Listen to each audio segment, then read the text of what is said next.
Listen, I get where the money is. Just lie about Tom Cruise, say the most crazy, stupid thing about him in Scientology. But I mean, this really thing has got to stop. So Jenna on the record saying, and by the way, he disowned Surrey. He did not disown Surrey. He did not stop contacting Surrey. What he did was he minimized. But as far as I know, because this is in court documents, so apparently they had like a phone call or something together. So he's not totally out of her life. He's definitely minimized contact with Surrey. But then again, so did Nicole Kidman. Nicole Kidman has really no relationship to Tom Cruise's daughter and son. Even though they adopted these kids together, like Nicole Kidman doesn't care about them. She has her own family. I mean, this is just a very Hollywood thing. When you have your side of the family and there's a divorce or a separation, some of the family goes with that person, some of the family goes with the other people. This is also just power playing here, right? Is Scientology involved? No doubt about it. But we don't know if like Surrey was certified suppressive person or whatever. That's for those who are catching up. SP is a kind of like designation that makes you like a Nazi in Scientology, which is kind of ironic because Scientology is a Nazi cult. But whatever's. But no, Tom Cruise has had contact with Surrey.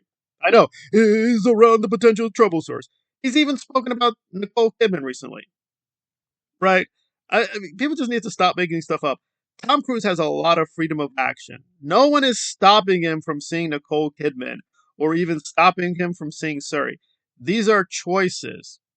Surrey's now a grown woman. If she wants to see Tom Cruise, none's going to stop her, right?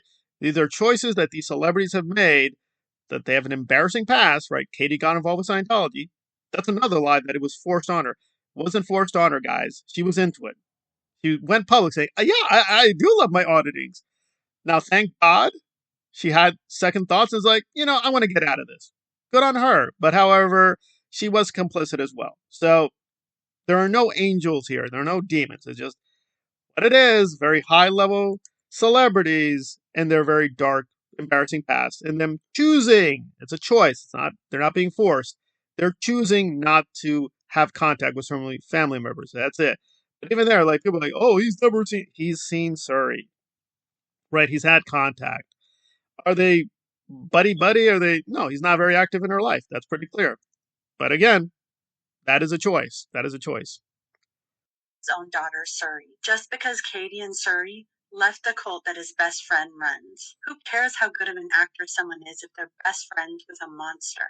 This is Jenna saying these things, even though she's helping Aaron, who's a monster. He's a monster as bad or perhaps even more evil than Tom Cruise or Jenna Miscavige.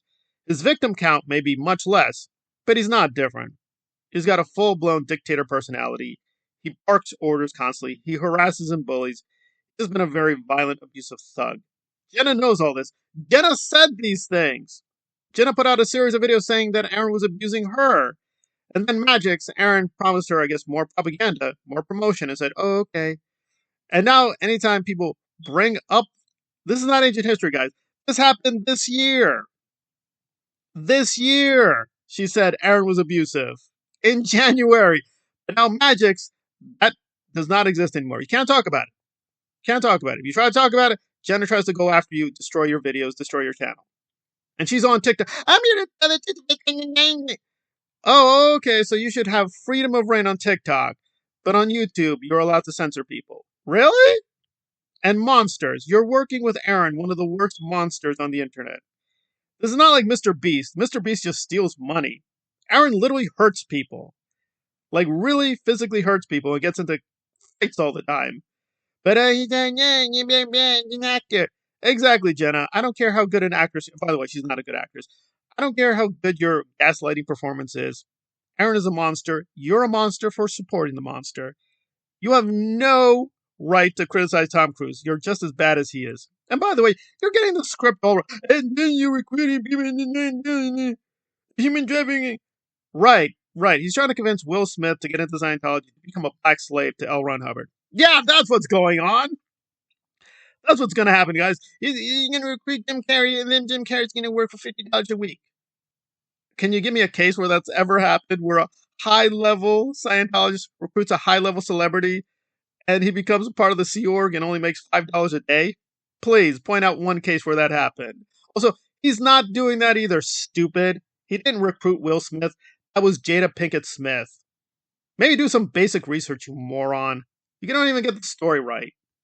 And I do find this one part really disturbing, where Aaron is laughing because Jenna made fun of Tom Cruise's cakes. Now, this is kind of weird. It is true. This actually shows Tom Cruise is a nice guy. If you're a Sea Org slave, he doesn't care about you. But if you're outside in the real world, he helps people all the time. And he actually maintains a lot of relationships, even with co-stars, long after they've done anything together. So Kirsten Dunst, who was a child when they were working on Interview with a Vampire, apparently Tom Cruise really liked her. Not Brad Pitt. Apparently they famously do not like one another. So probably Brad doesn't get any cakes. But every Christmas, Tom Cruise gives her cakes. She's talked about saying, yeah, he keeps giving me cakes every Christmas. They don't see one another, but she's like, hey, remember we did that movie together? Here's some cakes. So he's that thoughtful to co-stars, right? And with Rosamund Pike, when she was pregnant, he decided to do more stunts and help her with the pregnancy to hide it. So it's like, he's just very strange. He is what it is. He's a dedicated Scientologist, and it is what it is. It's a fascist cult. So he's what he is. He's a dedicated fascist, right? And in Scientology, he doesn't care. You bring him stories like, oh, it was beaten up and abused. He's like, so what? That's ethics. That's Hubbard. That's good. Outside of Scientology, he's a pretty sensitive, nice guy. I don't know. Maybe this is just his psychology. He needs the Scientology to let out his really dark side. And after that, he's a pretty nice guy. Like, you have to do a lot to Tom Cruise to make him angry, but it is what it is. But Jenna's making fun of the cakes, and Aaron's laughing. But it's like, why would you make fun of that? That's actually showing his good side. Aaron is laughing at that stuff. Like, why would you laugh at that? That's just like, that just shows you the pathological monster Aaron is. When somebody, even a bad person, shows an act of kindness. What are you laughing at, you moron? That's not even funny. It's like, what? Okay, the guy gives cakes. What's wrong with that? There's just something wrong. That's just a joke. I mean, that's what I don't like about the Aaron Jenna cult. Like, what are we getting out of it? It's not even good jokes. It's like, if you join me and Jenna, it's, oh my God, our charge of Scientology and our jokes are amazing. You're joking about coconut cakes. I mean, really, is that your life? Like, how pathetic are you? You're just being stupid. These coconut cakes that pretty much everyone ever done a movie with. It's just one. No, Aaron, that's not true. He's worked with many co-stars. He doesn't give cakes to everyone. Maybe actually do some research. And by the way, it's like, he gives cakes to his friends and family and his co-stars. Okay, what do you want him to do? Send him poisonous snakes? I mean, I don't even get the thing. Like, that's destroying. Yeah, Tom Cruise, what about your coconut cakes? The evil of the coconut cakes, Okay. And he has a fake smile. I mean, you can say anything about Tom Cruise. I've seen tons of interviews. He's not faking it. Like, that really is him. That really is him. So I think it's better we just tell the truth and try to work backwards. He's definitely got to put him out, strange personality, but I don't think it's like, oh, it's all fake enthusiasm. Well, just because you're disillusioned with the fascism, but you love the fascism of the Church of Uranus, that's you.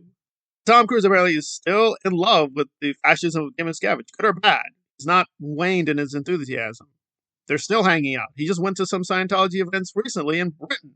So, for whatever reason, he's still gung-ho about the stuff. I don't even know why. The more you read about Scientology, these texts are just so insanely boring.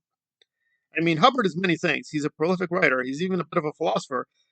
But his prose style is insanely boring. I mean, this stuff is just sleep-inducing. I mean, like, what is exciting about this? It is just so plain and bland. I mean, what is the thing behind it? I don't know.